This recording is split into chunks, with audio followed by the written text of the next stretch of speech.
Hi, I am Kyle Havens, and I am presenting my thesis research on multidisciplinary biopsychosocial rehabilitation for the treatment of chronic low back pain. My advisor, Dr. David Berry from the SVSU Kinesiology Department, did help me with this research, but he could not be here today. Low back pain is a massive socioeconomic problem, and 70 to 85% of people worldwide experience it at some point during their lifetime. And this socioeconomic burden comes with massive costs, with it affecting majority of the working population. And 90% of the costs related to this are indirect costs due to days missed from work due to pain, as well as disability. As a matter of fact, half of these costs actually come from chronic low back pain patients, where they have experienced pain reoccurring for at least 12 weeks' time. And despite this economic burden, there is still no gold standard of treatment for treating this. There is very little evidence-based methods confirmed for treating low back pain. And it has been shown that psychosocial factors are a large contributor towards the transition from acute to chronic pain. And so due to the complexity of this condition affecting not only the physical body, but the psychological interpretation of one's condition, as well as their social interactions, this is described as a biopsychosocial problem, and it is recommended that a complex, comprehensive treatment program based on the biopsychosocial model of health to be used to treat this condition. Now, so far, these programs are known as multidisciplinary biopsychosocial rehabilitation programs. And these require multiple healthcare specialists from various fields of healthcare using different treatment methods meant to target different aspects of this condition. So you might have some treatment methods that are used to try to strengthen the physical body, strengthen the muscles, and you might have other aspects such as cognitive behavioral therapy that are used to change negative thinking about the pain, maybe reduce believing that you cannot move because it will hurt you. And so there's different aspects of this condition that affect one's life, and so this is why a biopsychosocial treatment method is highly recommended. And these programs will often include a combination of physical, psychological, social, and occupational components. Now, the current literature on multidisciplinary biopsychosocial treatment for low back pain currently demonstrates mixed results at the moment.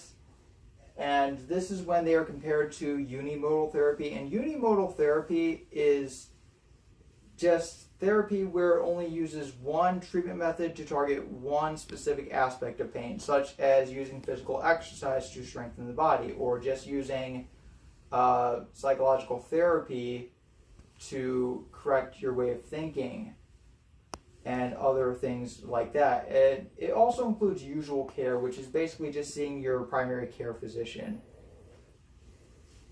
And the limitation of these current studies on this are that they don't really take a look at the different methods of treatment that are used. So there's no comparison to the type of multidisciplinary treatment that is used beyond how intense it is. And by intensity, I mean how many hours per week or how many hours total during the program. That has been looked at, but I have not seen a study that has actually looked at the different components of the treatments used and seeing how that is related to the comparison treatment, because that does play a huge role in the calculation of how effective the treatment is.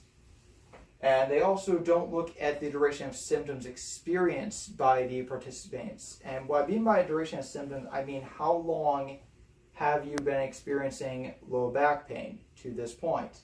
Because the longer that you have been experiencing it, the less likely you are to return to work which suggests that in the short-term follow-up, at the very least, the less likely that you're going to have significant results when studying.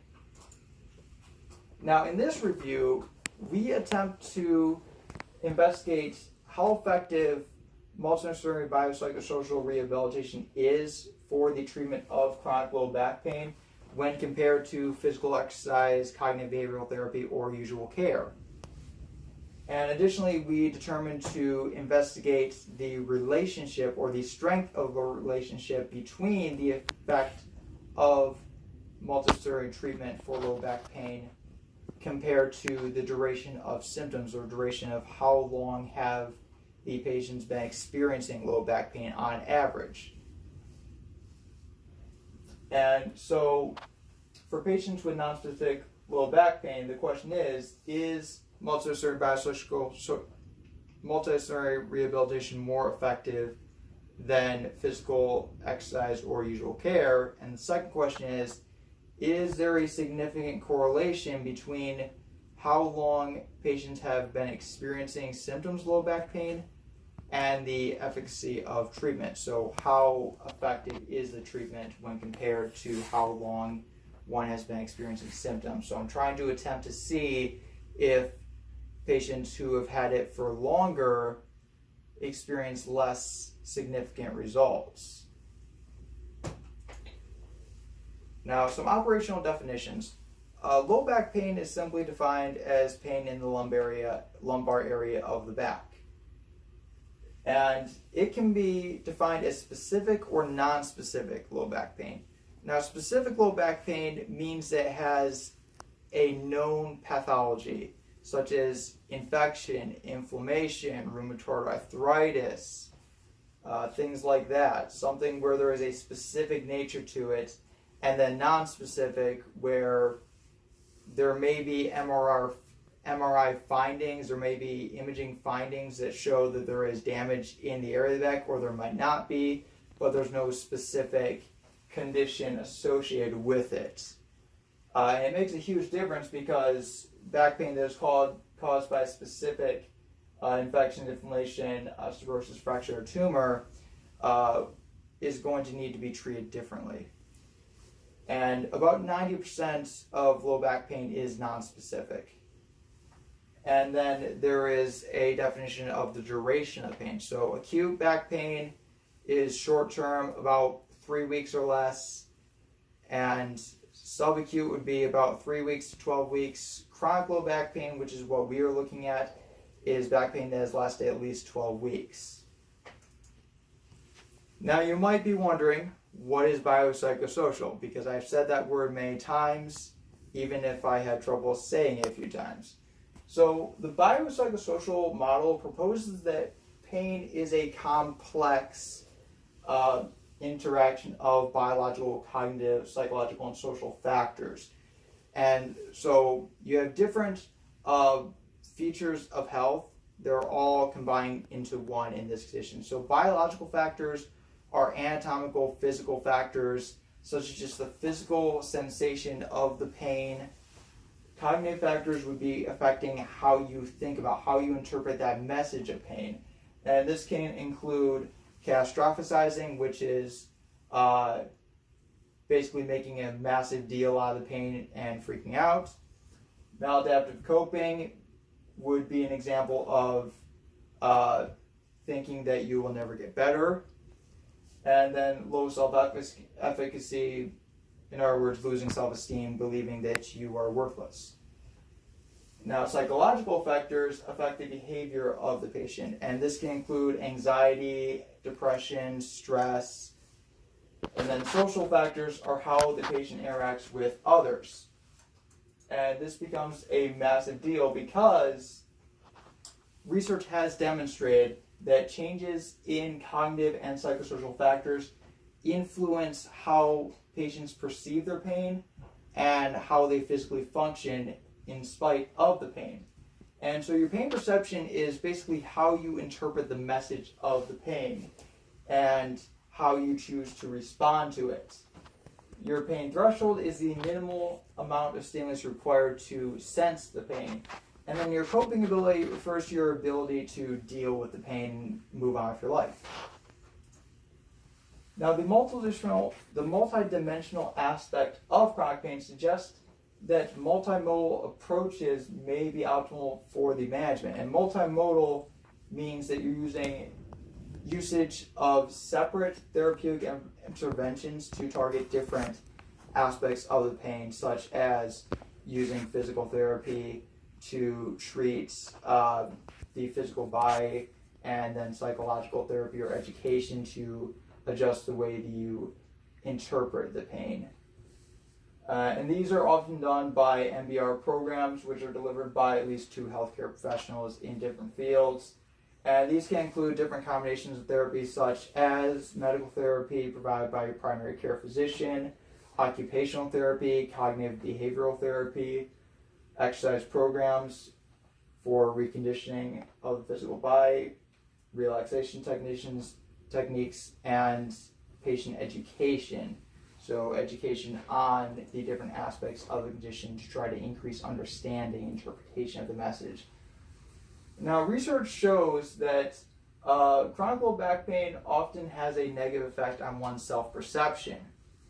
And this results in people who have chronic low back pain, because this is not a visible condition, because it is something that is very common, but you really can't see how it affects someone. A lot of people who have chronic low back pain feel misunderstood and feel that people do not understand how the condition is affecting them. It often has a negative impact on their social and work relationships. And so it's just that positive social support programs that include facilitated listening and understanding can have a significant role in increasing motivation to enhance activities in patients with chronic low back pain. Motivation is a massive key towards rehabilitation. Now, many patients with chronic low back pain experience psychological factors that influence how they think about pain, how they choose to respond to it. And one of the most influential models to explain the psychological process in chronic low back pain is the fear avoidance model, which is where one believes that this pain is causing tissue damage, is causing damage to the body. And so they avoid moving or participating in other activities that they normally would. And this often results in reduced usage of muscles, and therefore if you don't use your muscles, they degrade. And so this turns into a very negative cycle when one is under the belief that moving is going to cause pain, so I choose not to move. An interpretation of pain as threatening is known as catastrophizing. And so believing this pain is going to hurt you, that you can't move because you'll hurt more and it'll cause more damage to your body, that's called catastrophizing. And this negative interpretation of this results in less involvement in activities and movements, and it really results in functional deconditioning, which is a massive problem. And so cognitive behavioral therapy is designed to try to correct these beliefs. It's designed to try to correct negative thinking, correct maladaptive coping, correct fear avoidance behavior. And it demands a lot of dedication and motivation from participants who are using it, and it can help prevent relapse. And research has actually shown that it can reduce pain, distress, and anxiety in patients with chronic low back pain. Now, the way that this works is to help patients better understand their pain and the issues around its causes, and to correct these false interpretations of the pain. And this is done by reconceptualization. And the 4 tenets of reconceptualization are that pain is not a direct measurement of tissue damage. And pain is actually influenced by many factors across the different biological, psychological, and social domains. And the relationship between pain and tissue damage significantly decreases. It is a weak relationship the longer the pain persists. So in chronic pain patients, the relationship between pain and tissue damage is very, very uncertain. And pain can be conceptualized as a conscious correlate of the implicit perception of tissue damage, which means that you believe that your tissue may be in danger from the sensation of pain. It is a reminder that, hey, you might want to take it easy. Now, functional rehabilitation has been shown to help people with chronic low back pain. Because chronic pain patients often become deconditioned, depressed, and socially isolated, this rehabilitation focuses on restoration of social functioning and control of that perceived pain.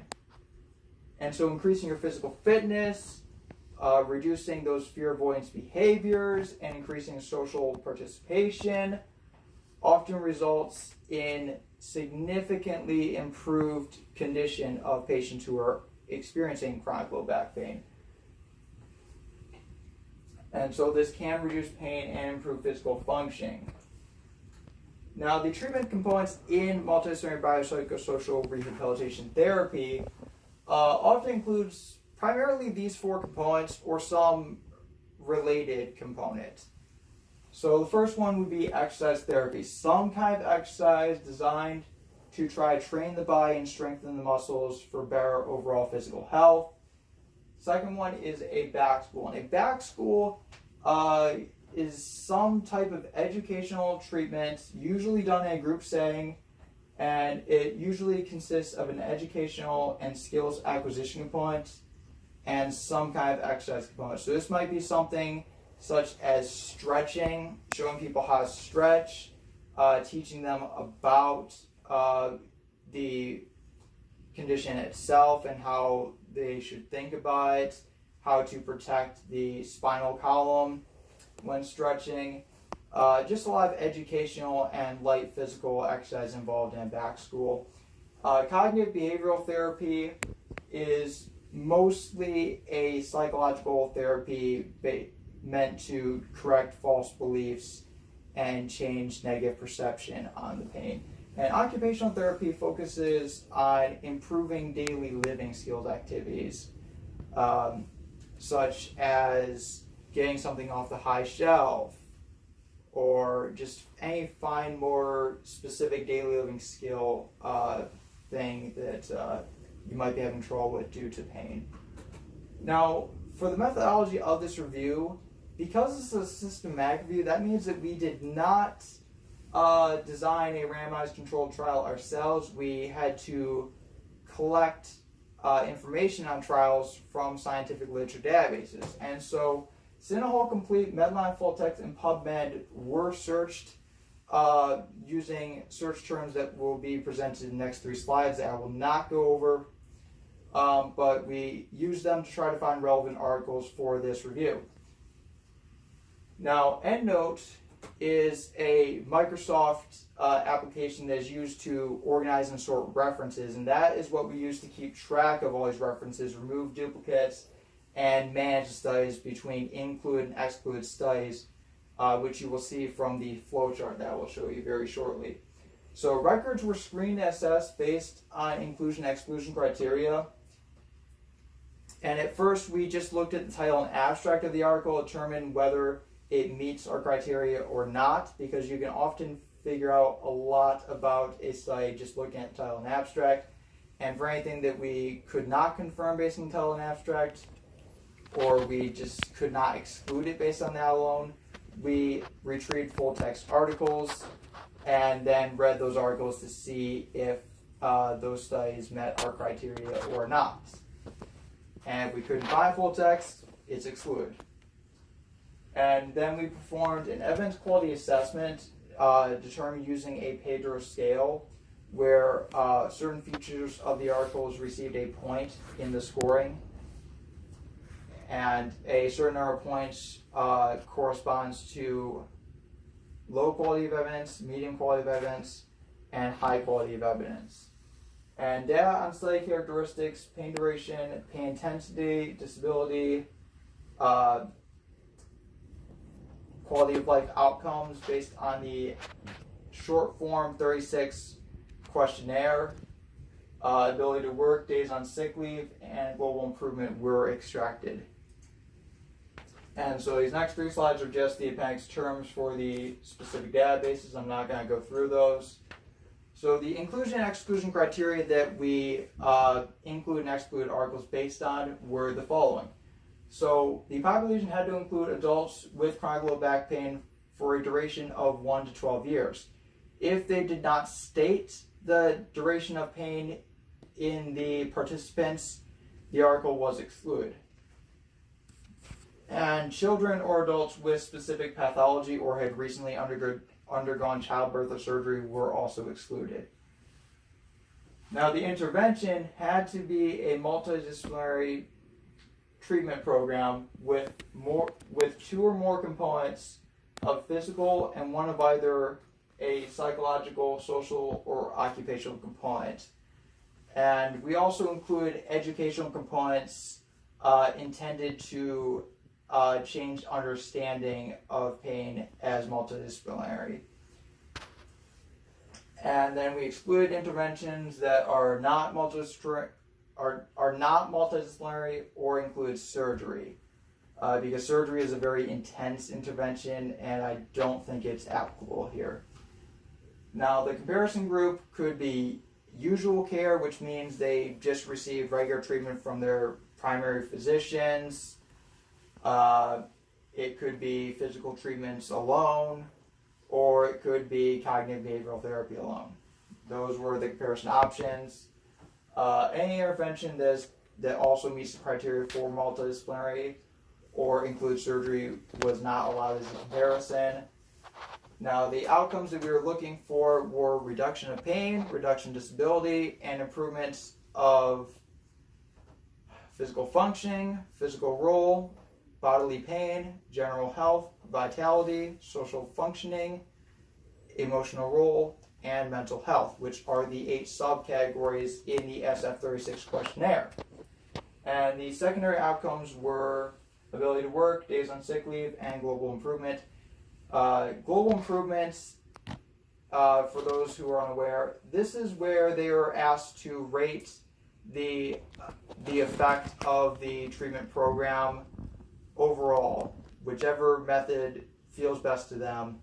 And this is done by giving a scale from 1 to 5, 1 to 3, 1 to 7, with the lower numbers usually representing more effective treatments, and the higher numbers usually representing my condition got worse, and the middle number being I experienced no change. So it's a Likert scale. One of those highly agree, no opinion, don't agree, really don't agree. And the study design is randomized controlled trials and non-randomized controlled trials. So controlled trials where patients had a reliable comparison group. And then only English language studies were included. This is showing the flow chart. So we had 576 articles originally screened and put into our EndNote application. And we removed a lot of duplicates because there was only 553 left after we removed those duplicates. And then we screened 553 and we excluded 521 of them. And so then we only had 32 left for full text article screening, and we excluded 17 of them, which left us with 14 articles. And 4 of those articles were extensions, follow-ups of the studies used. So we actually only have 9 studies in here. And this is the scale that we use to rate the quality of evidence assessment. Both me and Dr. Berry independently screened the full text articles and determined where they fit on this scale. So we determined if they met these criteria or not. And if the criteria number 1 where it says eligibility criteria were specified, that is not included in the calculation. But if they match 1 out of 3 criteria, from criteria 2 through 11, is considered low quality of evidence. If they met 4 to 6, is considered medium quality of evidence, and if they met 7 to 10, it's considered high quality of evidence. And unfortunately, all these studies, there was no blinding. That would be impossible. There is no way to blind a subject as to whether they are receiving multidisciplinary treatment or not. And it's certainly not possible to blind the therapists or the assessors. Well, in some cases, they stated they blind the assessors, but these are usually self-rated scales, so that's still somewhat debatable. But even if they didn't, it's still high quality of evidence all around. Most of these did barely meet the criteria to make them high quality evidence, except for the one study which was only able to meet medium criteria. So we extracted data concerning the study design, the population, the intervention, and the outcome measures into an Excel spreadsheet to do data analysis on them. And so data are presented as mean differences with a 95% confidence interval for continuous outcomes, and for dichotomous outcomes, they are reported as relative risk with 95% confidence interval for dichotomous outcomes. The data are presented by mean improvement from baseline, and the differences between the improvement from baseline between the intervention and comparison group. And we also had pooled mean and standard deviation calculations before and after data to do these statistical comparisons where the information was not directly provided. And we additionally wanted to compare the effect sizes of this treatment, because mean difference does not actually tell you how effective the treatment is. What effect size is that is a calculation that divides the mean difference by the pooled standard deviation to tell you by how many standard deviations on average did this group improve. So it tells you by how much improvement there was. And so we used that in this calculation, and we also had used Pearson's correlation coefficient, also known as R, to determine the effect size of the relationship between pain duration of the population and the effect sizes of the treatment. And so the way that these were measured is Cohen's d is the effect size. And so Cohen's d values of 0.2 standard deviations were considered insignificant. Anything from 0.2 to 0.5 was considered a small effect size. 0.5 to 0.8 was considered a medium effect size. And anything above 0.8 is considered a large effect size. And then for the Pearson's correlation coefficient, anything below 0.25 is considered insignificant. Anything from 0.25 to 0.5 is considered small. And then 0.5 to 0.7 is medium, and anything above 0.7 is large. You will not see any medium or large effect sizes for that. I'm just going to tell you that right now. And these next 3 slides are tables showing the characteristics of the included studies. And there is a variation of the different studies that were used. We had some studies that used a multidisciplinary intervention that included physical exercise and occupational therapy. Some included physical exercise with cognitive behavioral therapy. And then there was one study that just compared a back school to usual care. And these programs have different lengths and different intensities as well. And for a couple of these, the comparison group seems very unfair. If you look at these 2 comparison groups up here, the multidisciplinary intervention was group-based, while the comparison was individual-based, which I believe strongly affects the results, but I digress. I will continue going through here. So the study multidisciplinary interventions I just described, they were compared to usual care alone, physical exercise alone, and cognitive behavioral therapy alone.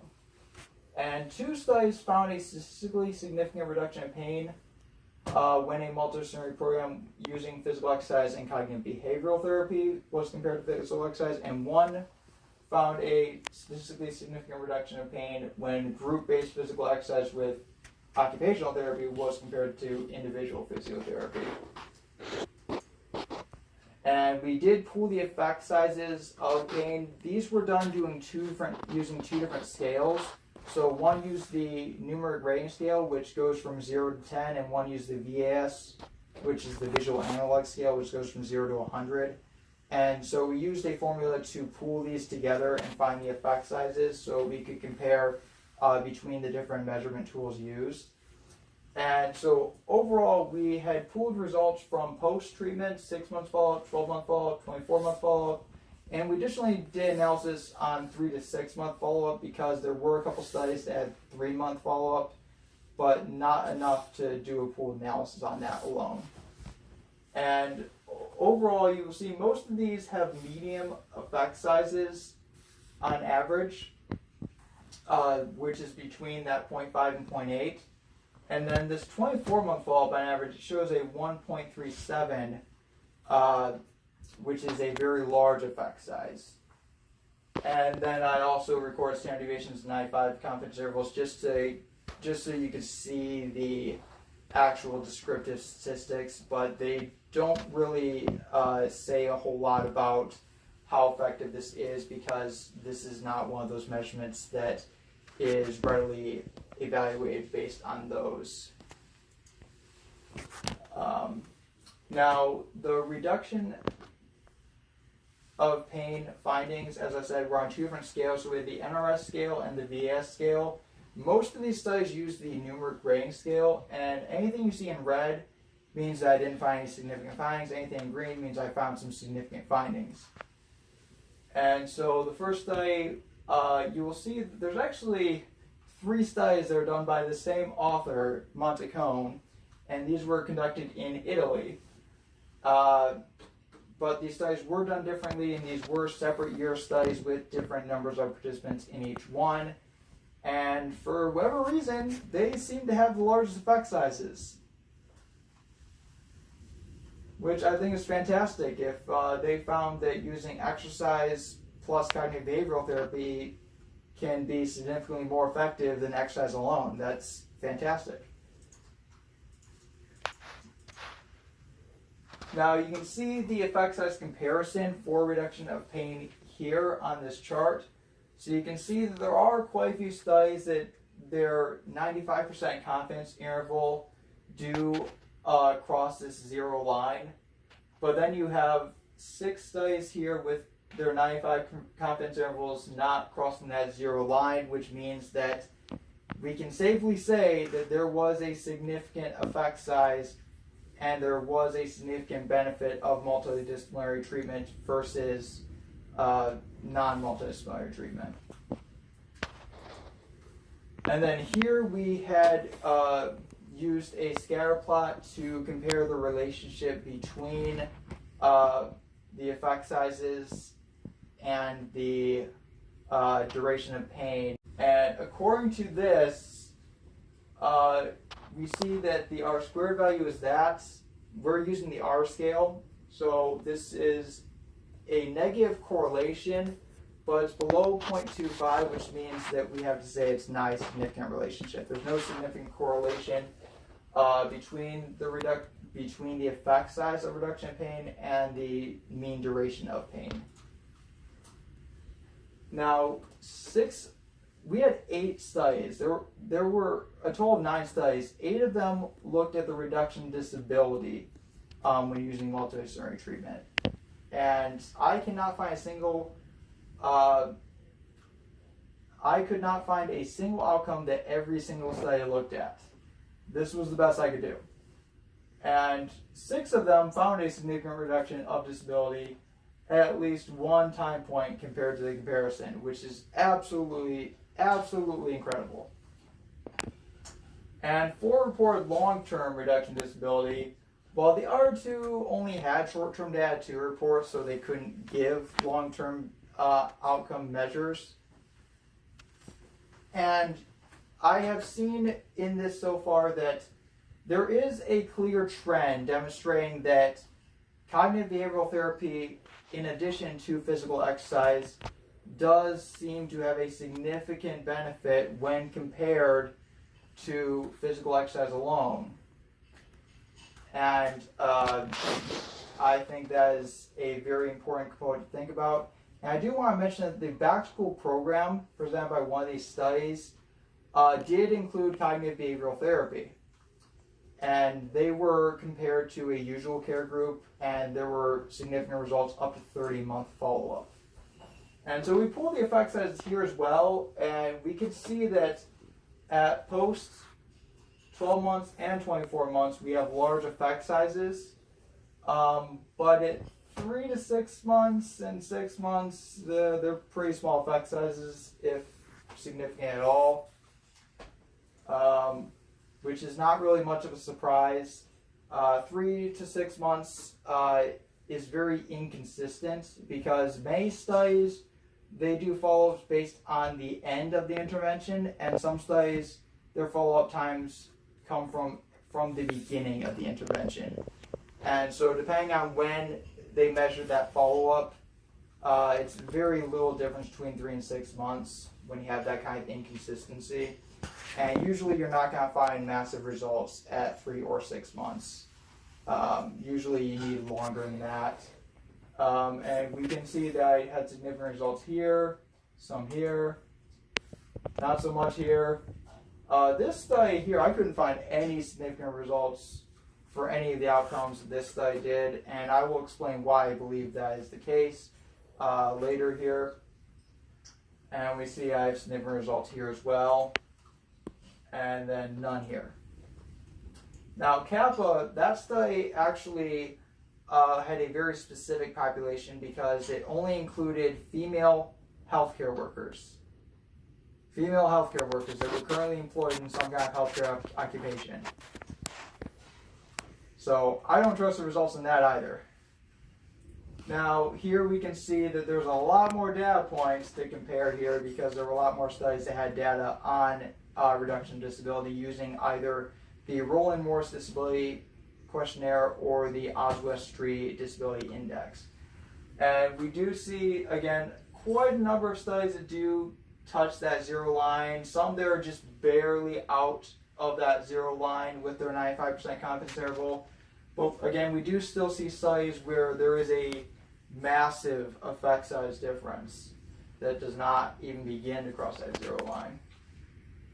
And again, we did try to compare the effect sizes to the mean pain duration. This had the largest sample size of studies, and we did find a weak negative correlation between the reduction in disability and mean pain duration. It was just a little bit below negative 0.5, which this basically means that there may be a relationship, there may be a trend between effect sizes becoming lower with a higher mean duration of pain. And I think that is worth looking into if I had a larger sample size to look at. Unfortunately, I don't in this study. And then we also looked at the SF-36 questionnaire as an outcome, and this includes those 8 subcategories of physical functioning, physical role, bodily pain, general health, vitality, social functioning, emotional role, and mental health that I described below, or described previously. And those are measured on a scale from 0 to 100, with 100 representing higher quality of life and 0 representing the lowest possible quality of life score for each of those. And we had 6 studies that did use that to measure outcomes, and 4 of those 6 did report long-term data on improvement in all 8 categories. Well, I think the 4 might have missed long-term on one of them.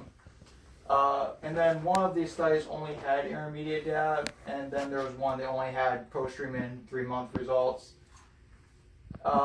Now, there were no significant results on improvements in days off work or ability to work outcomes, and there wasn't really anything worth noting on global improvement outcomes either. Now, to talk about the limitations of these studies. So in that study by Smeets, participation was considered adequate if at least 2/3 of the assigned training sessions, which there was not a whole lot of these sessions either, were attended. which could lead to excessive variance in data. And in the non-randomized study performed by Lang, the control group, which was a usual care group, had 151 participants compared to, or no, 157 participants, sorry, had 157 participants compared to 51 participants in the multidisciplinary group, which again could lead to variance in data.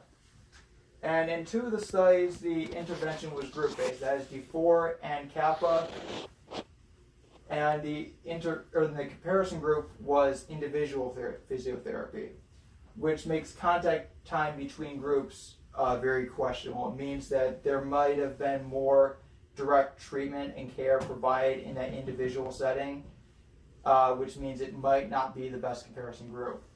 And due to the nature of the interventions, blinding of participants and people allocating interventions was not possible in any of the studies.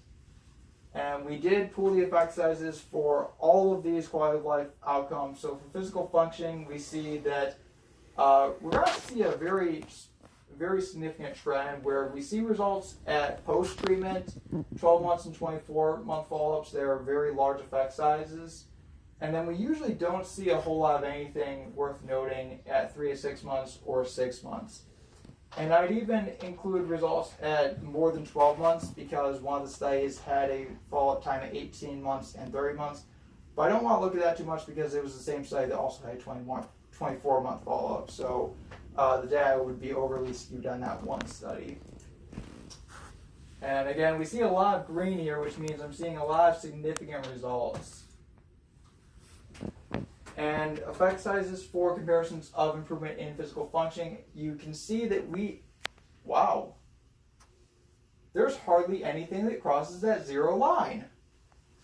That's incredible. That's incredible. So almost all of these were significant improvements in physical functioning, which is fantastic. And here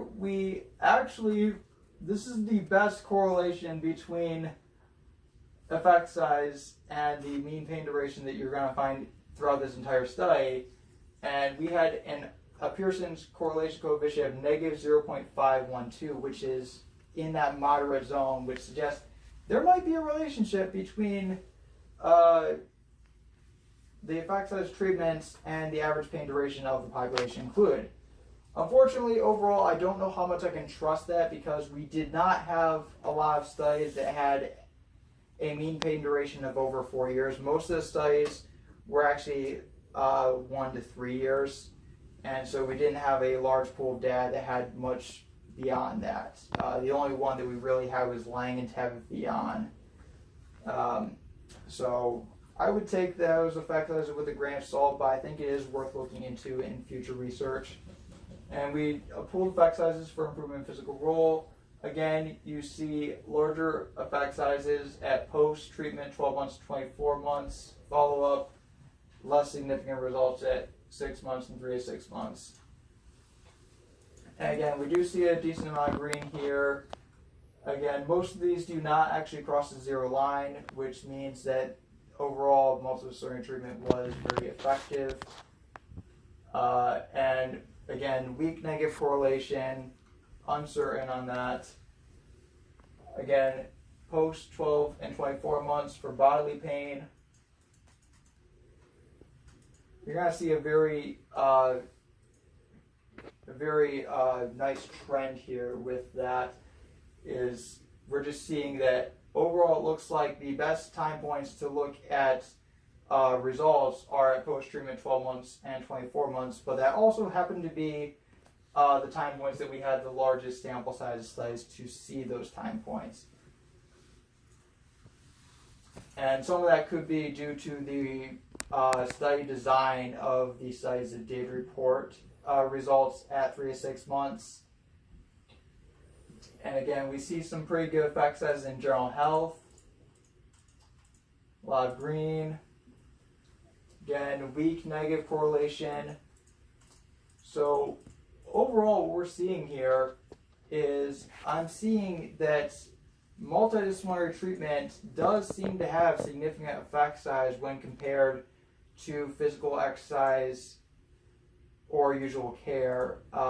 That seems to be a trend in most of these studies. Improvement of mental health, that's the last one of these that we're going to look at. Again, weak negative correlation. So for all primary outcomes, there is high evidence suggesting that there is significant advantages of individual and group-based MBR, specifically MBR that has cognitive behavioral therapy included, designed to reduce fear avoidance behavior and negative thinking when compared to physical exercise alone and usual care.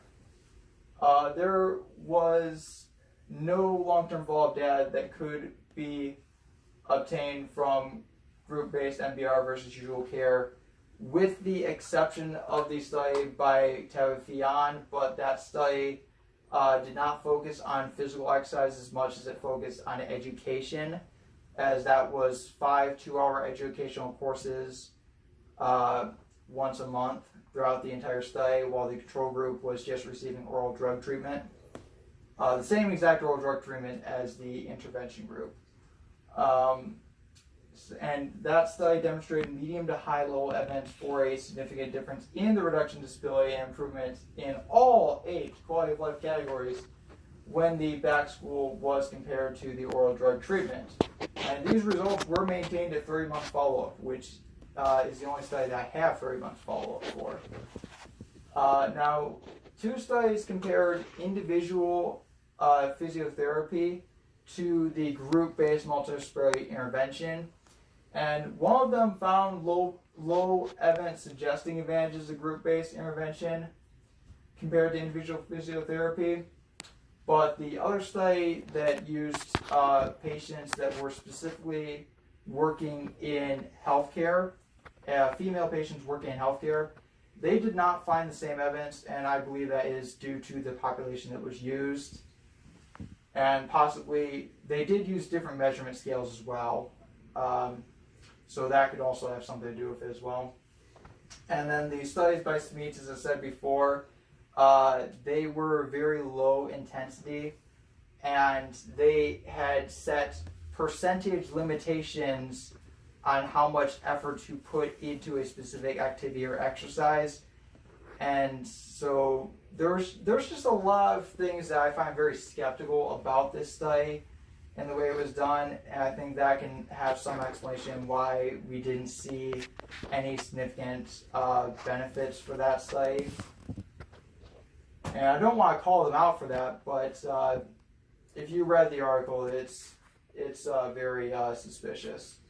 The lack of significant difference in improvement could be explained by the low intensity of the program, and they had very low compliance. So there was a lot of dropout, and a lot of patients only attended some of the sessions while some attended more of them.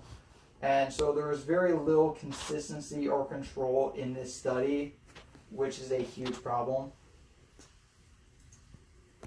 And we would like to acknowledge Saginaw Valley State University for access to library databases and the Zanha Library for interlibrary loans, as we did have to use interlibrary loans to receive many of these full-text articles. We'd also like to thank Dr. Rich and the honors program for the opportunity to make and present this thesis. The conclusion of our findings is that there appears to be a benefit for multidisciplinary treatment, specifically multidisciplinary treatment including physical exercise with cognitive behavioral therapy, as well as there seems to be a trend of cognitive behavioral therapy on its own, as that was used in a study done by Tavifian. They were the back school. And so I believe more research should be done looking at physical exercise with cognitive behavioral therapy compared to physical exercise.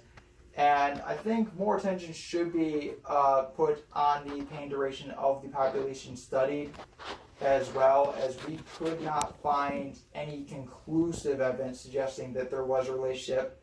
We only found low-level evidence suggesting that there might be a negative correlation. And so further research is needed to confirm these findings. And the rest of these are just references. Thank you for your time.